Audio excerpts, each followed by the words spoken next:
रामापीर की कहानी। रामापीर रामदेवजी का जन्म 14वीं शताब्दी में राजस्थान के पोकरण के पास एक छोटे से गांव रुनिचा धाम में हुआ था।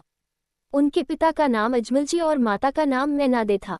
रामापीर का जन्म एक ऐसे समय में हुआ जब समाज में जातिगत भेदभाव और अन्याय फैला हुआ था।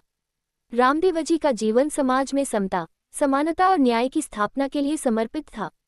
कहते हैं कि रामापीर ने अपने जन्म से ही कई चमत्कारिक घटनाओं से लोगों का ध्यान आकर्षित किया।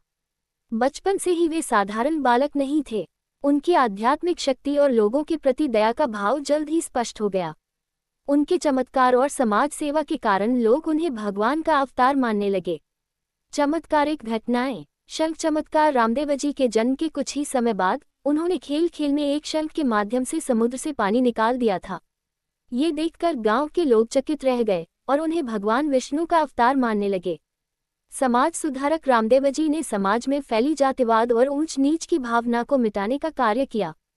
वे सभी जातियों के लोगों को एक समान मानते थे और सभी के साथ न्याय और प्रेम का व्यवहार करते थे।